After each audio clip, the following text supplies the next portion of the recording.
At 4:30 p.m. on March 30th, 2002, Israeli military forces took over Palestinian TV stations when they occupied Ramallah in the West Bank, immediately shutting them down. What followed was a little more unusual. Shortly after occupying the Al Watan TV station, the Israeli forces began broadcasting pornography over its transmitter. Eventually, the Israelis expanded their cultural offensive against the Palestinian people by broadcasting pornography over two other Palestinian stations, the Amwaj and the Al-Sharak channels. One 52-year-old Palestinian mother of 3 children, according to this report, complained about the deliberate psychological damage caused by these broadcasts. The only Palestinian station not taken over by the Israelis ran a message at the bottom of its screen claiming that anything shown on Al Watan and other local TV channels has nothing to do with Palestinian programs, but is being broadcast by the Israeli occupation forces. We urge parents to take precautions.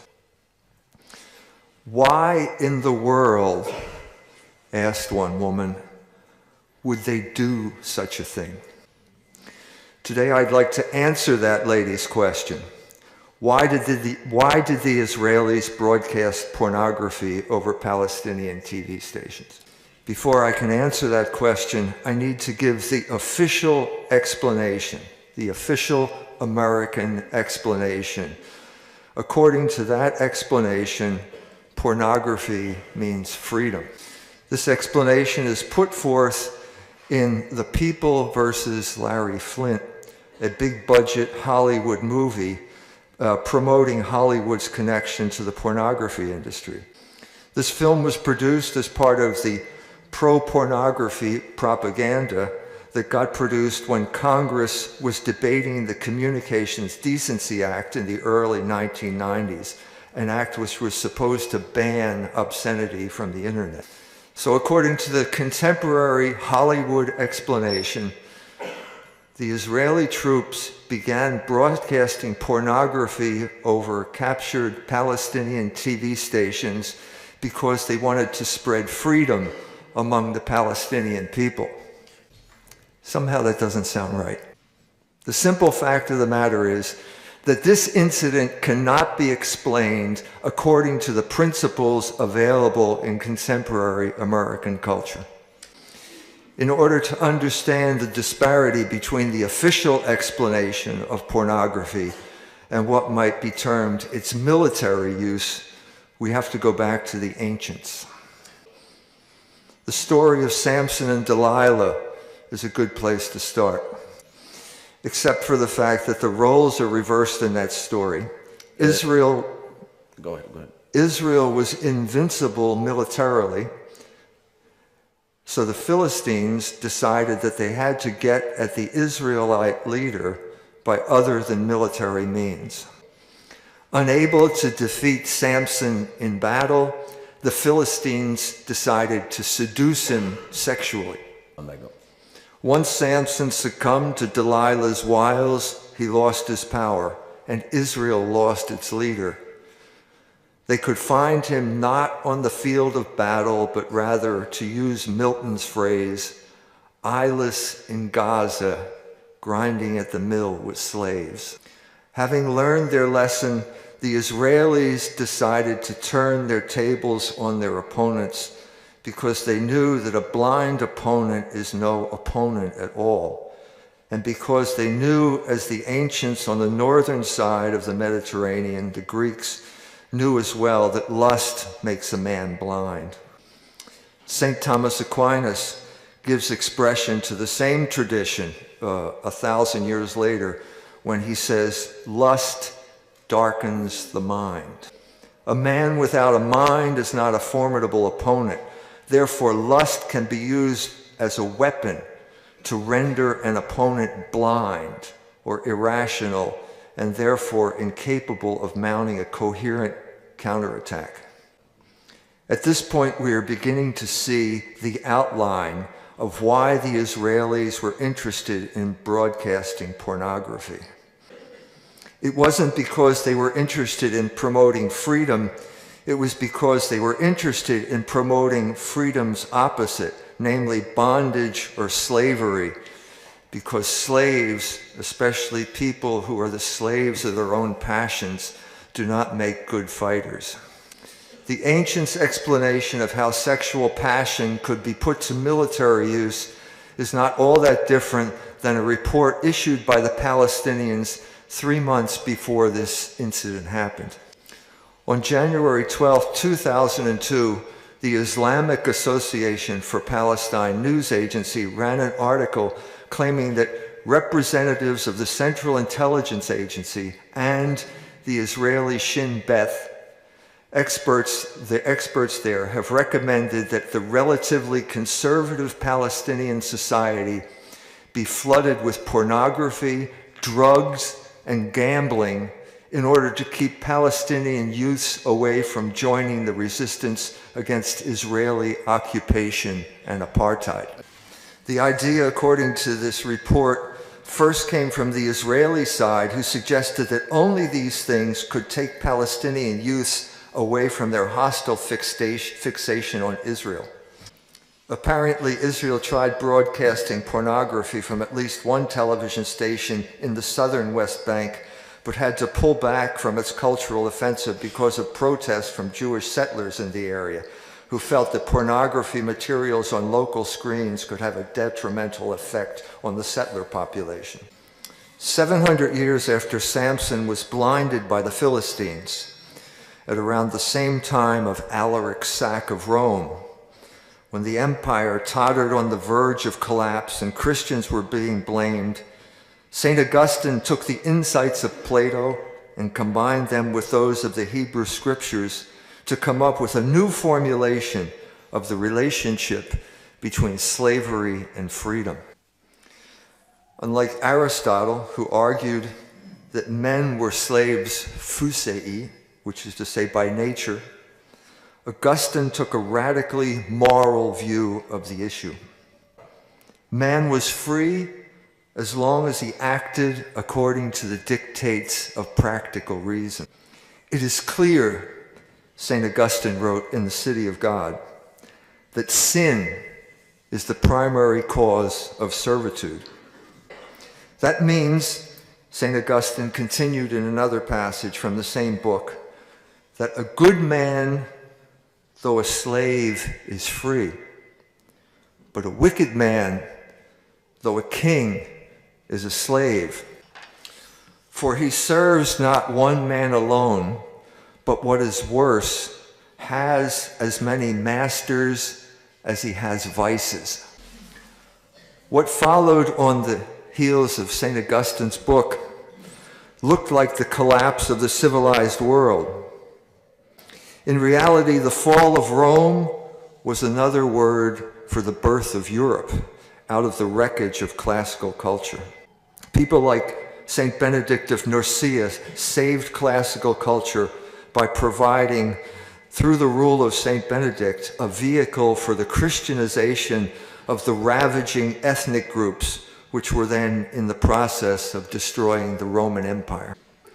All of history, according to St. Augustine, could be reduced to two options, symbolized by two cities. The city of God was based on love of God to the extinction of self. And the city of man was based on love of self to the extinction of God. If the city of God was based on love of neighbor and service, what is the city of man based on? It's based on the opposite of love and service, or to use St. Augustine's term and the title of my book, it is based on Libido, Dominandi, the desire to dominate. The distinction I'm trying to make here is like the difference between Jesus Christ and Dracula. Jesus Christ shed his blood so that we can have eternal life. Dracula sheds your blood so that he can have eternal life. For 1,000 years following the fall of the Roman Empire, Christian Europe based its culture more and more effectively on Augustine's principles. That doesn't mean that no sins were committed in this part of the world for that millennium, but it does mean that an increasingly unified group of ethnic Christian communities which made up Europe had the right idea, the city of God, before them as their model. It also meant that they had the correct idea of freedom. The essence of freedom was reasonable moral behavior. This meant that a man had as many masters as he had vices. Beginning in the 18th century, powerful forces began to emerge to challenge the medieval order established by the church. Once Europe turned away from Christ, once Europe turned away from the city of God, it had to turn to the city of man. That meant that Libido Dominandi became the constitution of Europe. And that meant that the history of the Enlightenment was more and more sophisticated forms of control. Augustine's statement that a man has as many masters as he has vices could also be interpreted as a form for control. In fact, once Christianity was repudiated, it had to be interpreted this way. The only alternative to the city of God is the city of man. And that meant that anyone who repudiated love of God and love of neighbor as the rule of life had to adopt the other rule, which is libido dominandi.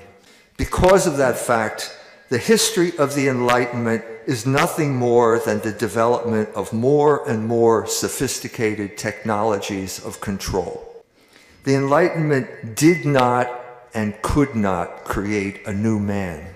In order to seduce the old man, they had to go back to the very Christianity they sought to destroy.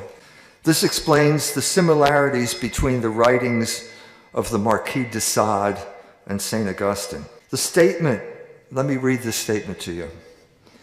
The state of the moral man is one of tranquility and peace.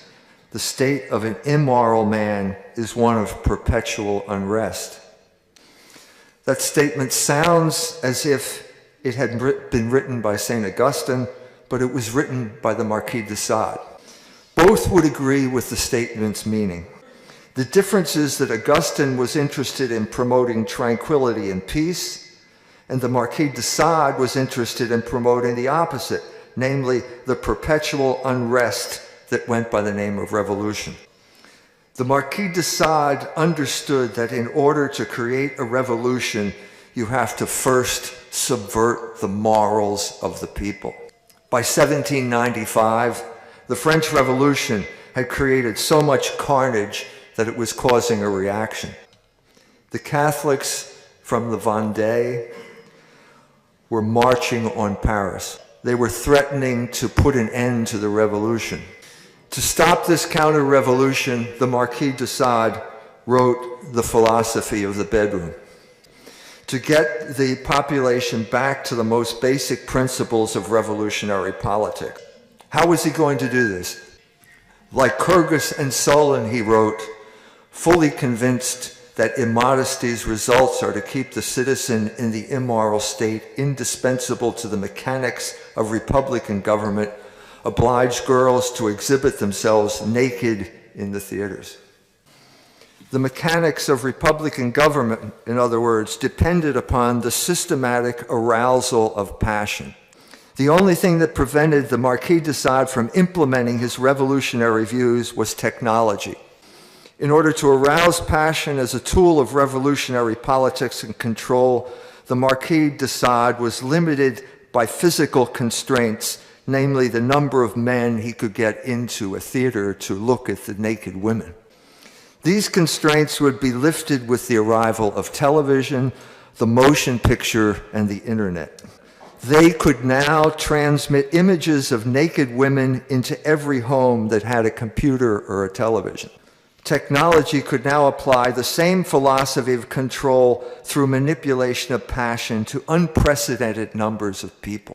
The goal, however, would remain the same. Sexual liberation has always been a form of control and was conceived of as such from the beginning by its major theoreticians, by the Marquis de Sade and roughly 150 years later, Wilhelm Reich. Wilhelm Reich is the man who created the term sexual revolution. Wilhelm Reich is also the father of sex education. Wilhelm Reich was a communist and a Freudian, and as such, his main opponent in Vienna during the 1930s was the Catholic Church. After years of trying in vain to debate the existence of God and getting nowhere in persuading people to become atheistic communists, Reich noticed a simple fact. If you change the sexual behavior of idealistic young Catholics in the direction of sexual liberation, especially masturbation, then the idea of God simply evaporated from their minds, and they defected from the Catholic Church, and the way to successful revolution was clear. Reich tells a story in his book, The Mass Psychology of Fascism, about a young girl who was in the habit of masturbating. She was in a demonstration for sexual liberation, and an older Austrian woman told her that she was going to go to hell if she continued to do this. At that point, she stopped masturbating. Then Reich counseled her to start masturbating again. And this is the conclusion he drew from that. The compulsion to pray disappeared when she was made aware of the origin of her fear. This awareness made it possible for her to masturbate again without feelings of guilt. This incident, he continued, is pregnant with meaning for sex economy, or his word for sex education. It shows how the mystical contagion of our youth could be prevented. Mystical contagion is his word for religion, and specifically the Catholic religion. Exactly what I said. The revolution which could bring about the overthrow of the political power of the Catholic Church in Austria was based not on debate but behavior. And this is again a direct quote from the Mass Psychology of Fascism. We do not discuss the existence or non-existence of God. We merely eliminate the sexual repressions and dissolve the infantile ties to the parents. The inescapable conclusion of all this, Reich concludes, is that a clear sexual consciousness and natural regulation of sexual life, which is what he means by sex education, must foredoom every form of mysticism, which is to say religion. That, in other words, natural sexuality is the arch enemy of mystical religion. By getting people to act contrary to the Church's teaching on sexual morals, Reich and his followers automatically limited the Church's political influence, and this was the first step in the revolutionary takeover of Austrian society. That was true of Austria in the 1930s, and it's true of Poland today. The logical conclusion of this sex education project is clear. The total sexualization of a culture would mean the total extinction of the Catholic Church and the classical state based on the moral law. The process of the uprooting of mysticism, to use Reich's words, is accomplished more effectively, in other words, by deviant sexual behavior than by debate over the existence of God.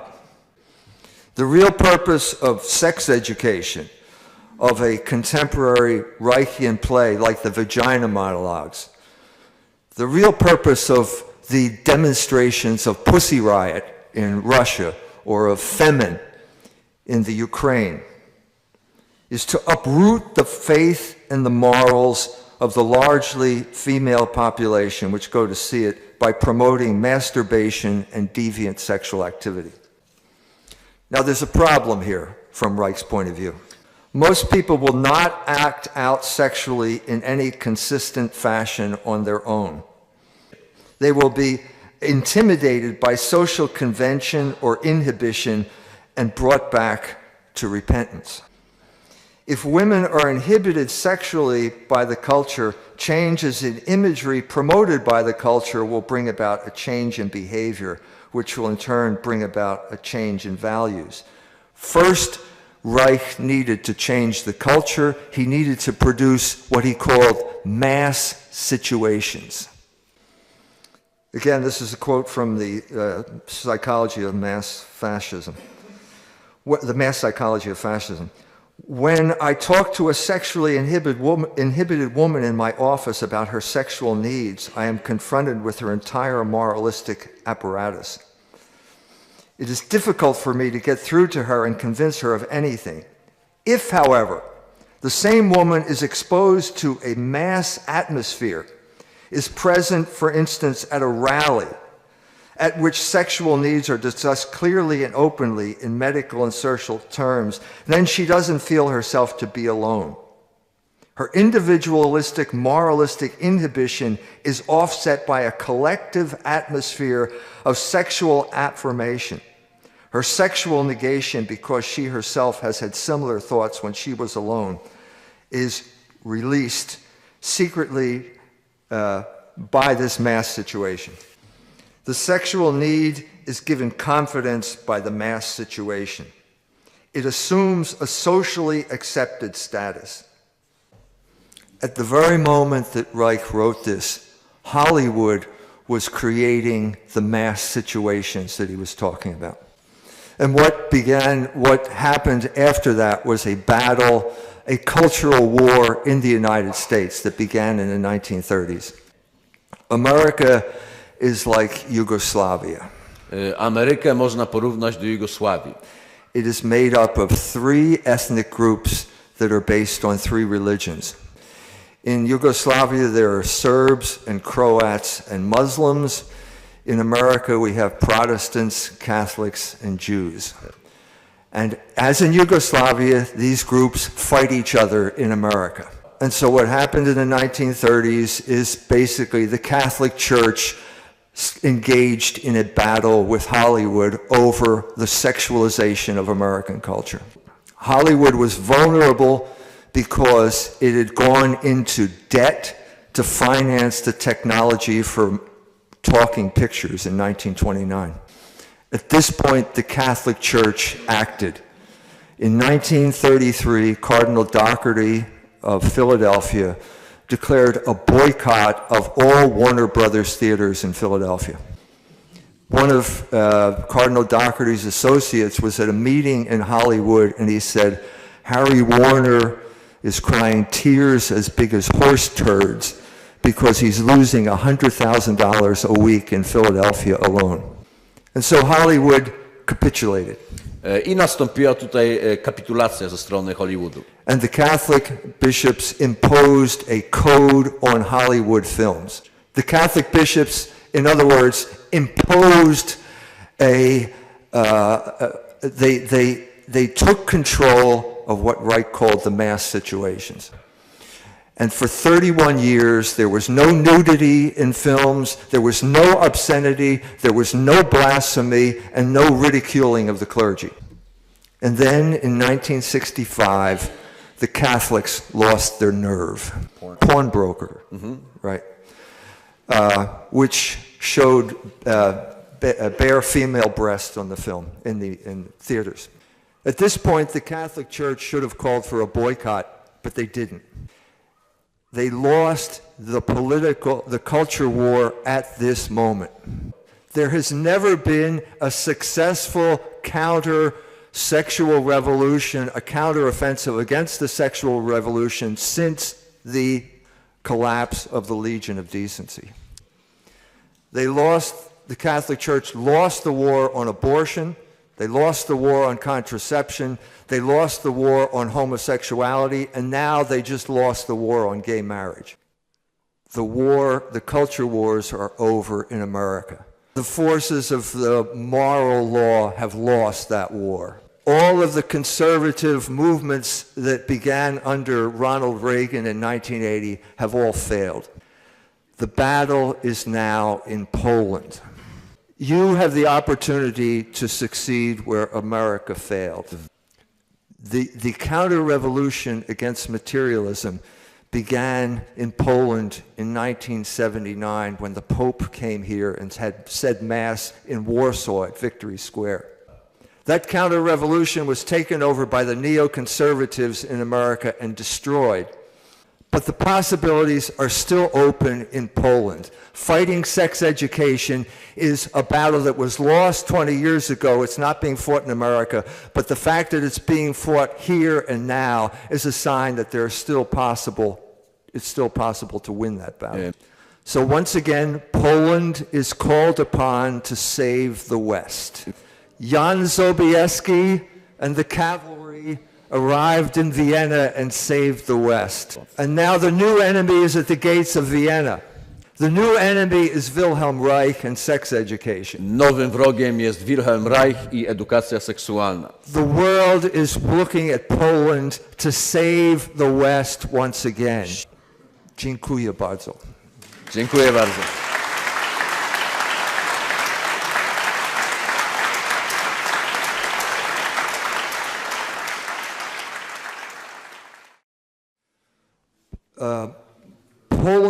Poland has what America lacks.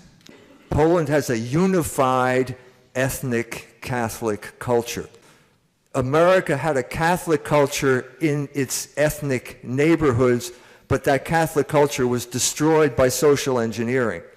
So the only way that Catholics could unite with each other was not as Catholics, but as conservatives. And what happened over the 30 years after the Catholics voted for Reagan is that conservatism got redefined as support of capitalism, as support of Israel, the state of Israel, as support of war in the Middle East, and all of the promises about abortion and sexual liberation and defending the family were all forgotten. All of the evils that we're fighting here, these are great evils. Abortion is a great evil. It can only be dealt with spiritual weapons. It can't be solved with political solutions. The church is in possession of the weapons, the spiritual weapons that you need to defeat this evil.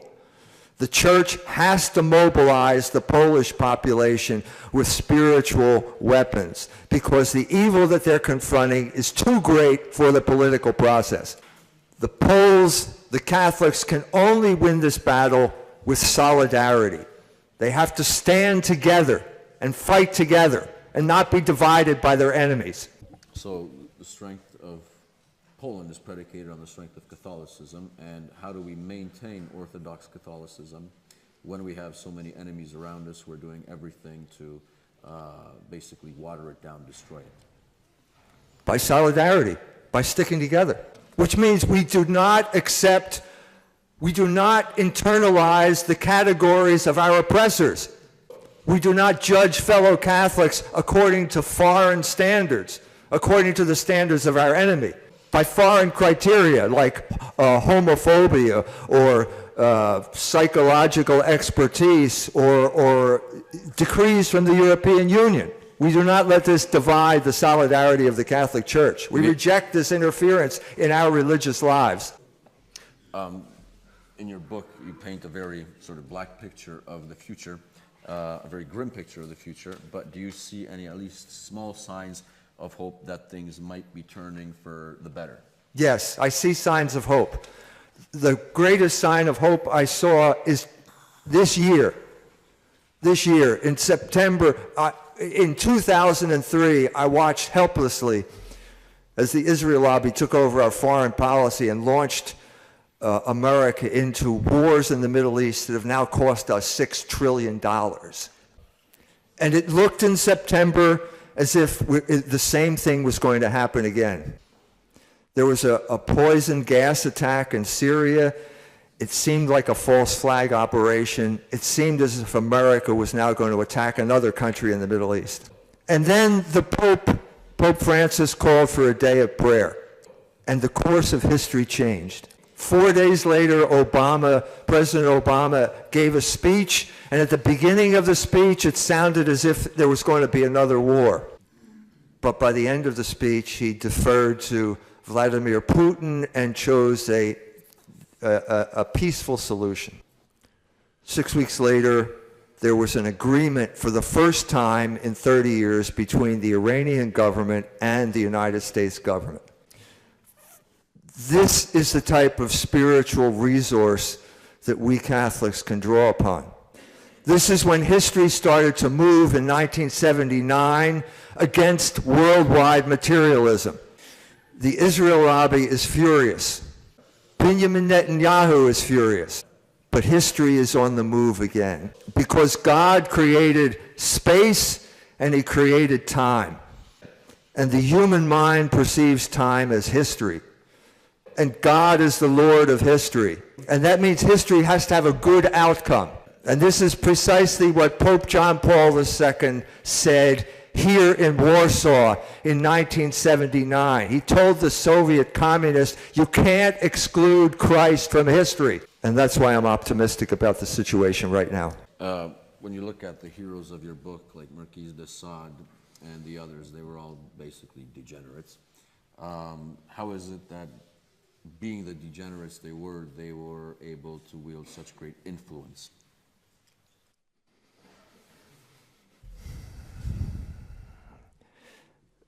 Because there's a fallen part of man. There's part of in every one of us that wants to rebel against God's plan. And when these evil people seize the instruments of power, when they seize the power of government, these people are encouraged, and that leads to the collapse of the society that we've seen. In essence, some of these evil people, well, they're elected by somebody, so we can say that there's a deficiency within the democratic liberal system that leads to these kinds of results. John Adams, one of the founding fathers of America, addressed this problem. He described the limits of the political process when he said, we have no constitution that functions in the absence of the moral law.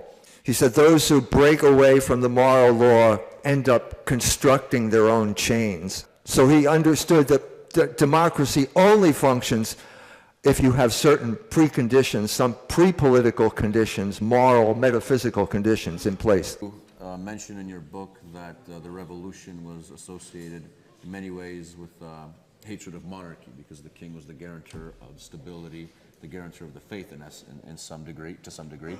And do you think maybe we can even discuss the potential return to a monarchical system instead of the democratic system? I think the political system is irrelevant. All political systems have their strengths and they all have their weaknesses. I don't have anything against monarchy. I don't think we're ever going to return to monarchy. Democracy has its flaws, it has its strength. I think what we're talking about here is beneath or before political arrangements. These are social arrangements that have to be guaranteed by a supernatural institution like the church. If the social order is guaranteed by the church, then democracy will function, or monarchy will function, or any type of government will function. If you undermine this moral foundation for society, nothing will function and everything will become a form of tyranny. Liberation in your book, and right now there's a lot of kooks out there who are talking about liberating themselves from their own sex. Especially in the so-called mainstreaming of gender, and how does that relate to what you've written in your book? Freedom has only meaning in terms of being. So a man is by definition a rational creature. So this means he only has freedom if he acts rationally. So if someone is proposing an irrational project, like denying that he is who he is, or sexually, or whatever other reason, it cannot possibly be any type of freedom or liberation. You're only free to be who you are. And if your behavior contradicts your nature, it cannot lead to freedom. It cannot be an expression of freedom. So homosexual behavior cannot be an expression of freedom because it contradicts the nature of sexuality. We're seeing right now that it's being pushed very hard in legislation and in law, and sometimes you can't even, for example, you can't get money from the World Bank if you're not pushing the gender ideology. So why is it so strongly manifested, especially in the world of politics today? And why is the influence so large, in essence? Because they're trying to control you. It's a form of control. That's the whole point of this. If the World Bank says we will only give you money if you do something that contradicts what is good for Poland, then turn down the money. If anyone is proposing something that you know is wrong, anything that is contrary to reason, and homosexuality is contrary to reason, they are not promoting it for your good. They are promoting it to destroy you. The whole point of promoting homosexual marriage is to destroy your culture. That should be obvious.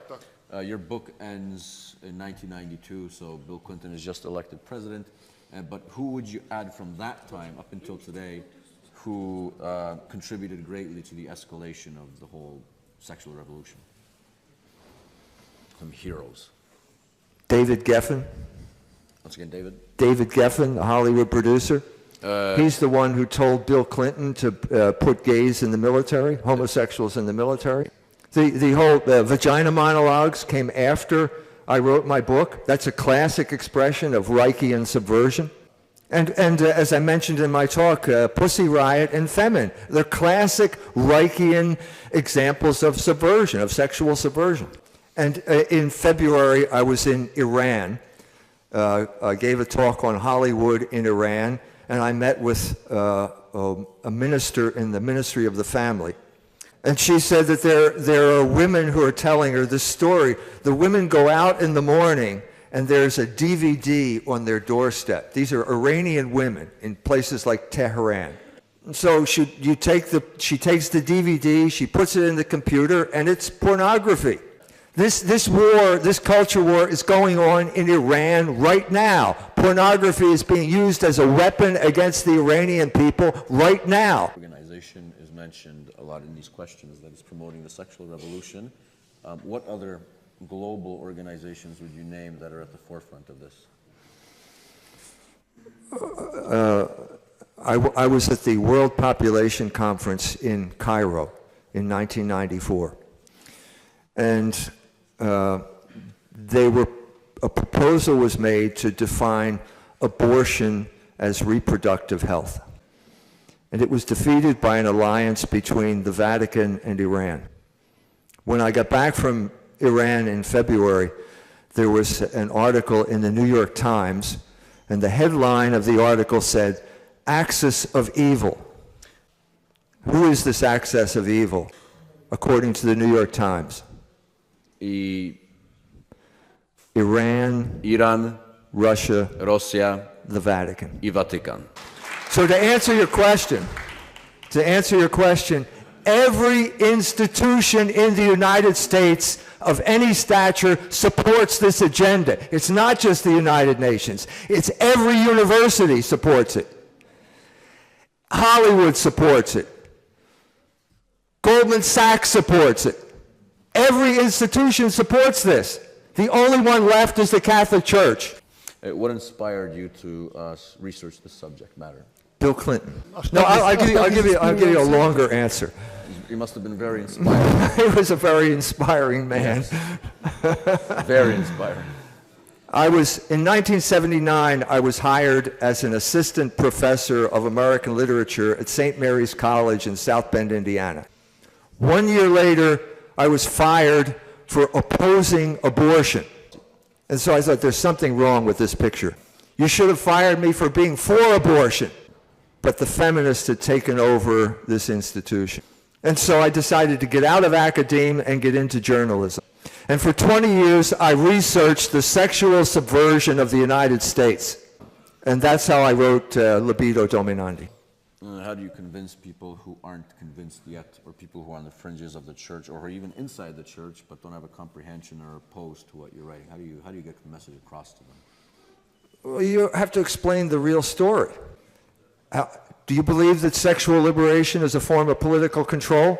Well, then you can convince someone else. Once you explain it, it's easy to understand, isn't it? Isn't it? Proste.